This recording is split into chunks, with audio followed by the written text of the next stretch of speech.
ہے یہ مہلک ترین مرض ہے. آج علماء طلباء کے اندر، عالمات کے اندر یہ بہت زیادہ ہے اور حد سے زیادہ ہے. انتہائی درجے کا یہ عجب اور تکبر پایا جاتا ہے.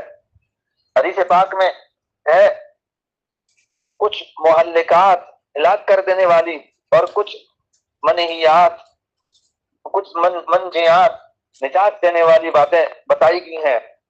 مہلکات میں ایک بڑی چیز جو انسان کو ہلاکت میں ڈالتی ہے وہ عجب ہے. اسی لیے فرمایا وَإِعْجَابُ الْمَرْءِ بِنَفْسِهِ، اور انسان کا اپنے نفس کے اندر عجب پیدا کر لینا اس کی ہلاکت کا سبب ہوتا ہے. آج ہم سب اس کے مریض ہیں الا ماشاء اللہ. عجب اور تکبر کو تو ہم بڑائی ہی نہیں سمجھتے.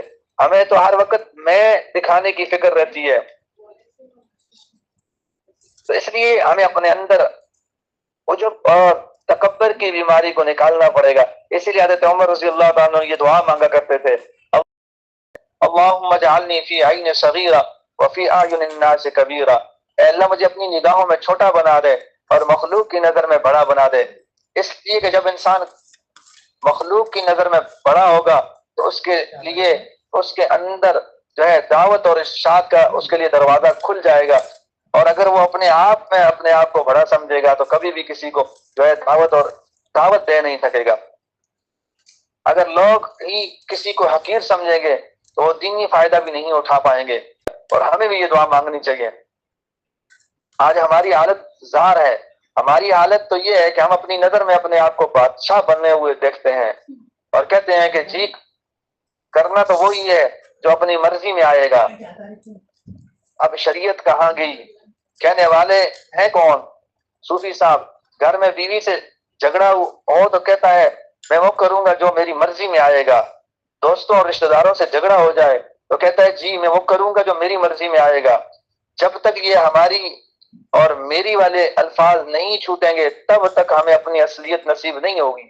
اللہ تعالیٰ نے حضرت عمر رضی اللہ عنہ اتنے بلند مقامات نصیب فرمائے تھے، اس کے باوجود اپنے بارے میں اتنے محتاط تھے کہ ایک مرتبہ حضرت حذیفہ رضی اللہ عنہ سے پوچھا، حذیفہ مجھے یہ تو پتا ہے کہ تمہیں نبی کریم صلی اللہ علیہ وسلم نے منافقین کے نام بتا دیے ہیں، میں آپ سے منافقین کے نام تو نہیں پوچھتا، بس اتنی بات پوچھتا ہوں کہ کہیں عمر کا نام تو ان منافقین میں شامل نہیں ہے.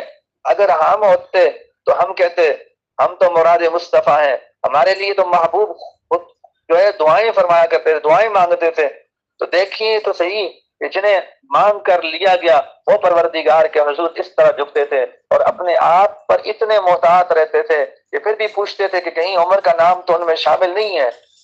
کیا ہم نے کبھی ایسی نظر اپنی ذات پر ڈالی؟ نہیں، بلکہ ہماری تو گردنیں تنی ہوتی ہیں، تنی رہتی ہیں، آنکھیں کھلی رہتی ہیں، ہماری نگاہیں دوسروں کے چہرے پر پڑتی ہیں، ہمیں دوسروں کے عیب تو نظر آتے ہیں مگر اپنی حالت نظر نہیں آتی. کاش یہ آنکھیں بند ہوتی، یہ گردنیں جھک جاتی اور یہ نگاہیں اپنے سینے پر پڑتی کہ میرے اندر کیا عیب چھپے ہوئے ہیں. آج اس بات کی شدید ضرورت ہے. حضرت علی رضی اللہ عنہ کے بارے میں آتا ہے انتہائی عاجزی. ایک مرتبہ ایک آدمی نے حضرت علی سے ملاقات کی، وہ تابعین میں سے تھے. اس نے حضرت علی کو نہ پہچانا کیونکہ مدینہ میں نئے آئے ہوئے تھے، نو وارث تھے. اس نے پوچھا من انتا، آپ کون ہیں؟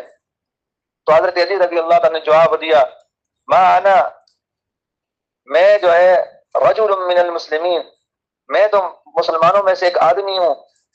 تو انہوں نے یہ نہیں بتایا کہ میں داماد مصطفیٰ ہوں، میں خاتون جنت فاطمہ الزہرا کا خامن ہوں، میں سیدہ شباب اہل الجنہ حسن اور حسین کا جد امجد ہوں، میں باب العلم ہوں، مجھے اسد اللہ الغالب کہا گیا، میرے ہاتھ پر اللہ رب العزت نے خیبر فتح کروایا. انہوں نے اپنے بارے میں کوئی ایسی بات نہ کہی بلکہ اپنی ذات کی نفی کر دی، اپنی شان کی نفی کر دی، اپنے مقامات کی نفی کر دی. جب ان اکابرین کا یہ حال تھا تو میں اور آپ کس کھیت کی گاجر اور مولی ہیں؟ ہم دعوے کرتے ہیں، ہم دعوے کرتے پھرتے ہیں کہ ہمیں تو یہ کیفیت اور مقام حاصل ہے. یہ جو شیطان ہے، عزازیل سے شیطان کیسے بنا؟ شیطان کو بھی اس لیے پھٹکار پڑی، جب شیطان نے اللہ کی نافرمانی کی تو اس نے کوئی شراب نہیں پی ہوئی تھی، وہ اتنا مدہوش نہیں تھا. اس کو کس چیز کا نشہ تھا؟ اس نے جو ہے تکبر کی میں پی ہوئی تھی، اسے تکبر کا نشہ تھا. وہ کہتا تھا انا خیر منی، کہ میں آدم سے تو اچھا ہوں. اس کو میں کی شراب نے اور تکبر کی شراب نے ذلیل اور رسوا کی اور پھٹکار دی. کہاں وہ طاووس الملائکہ تھا اور کہاں اللہ رب العزت نے فرما دیا اب تو میرا دشمن فخرج ان منہا فانک رجیم، نکل جا، دفع ہو جا، تو مردود ہے.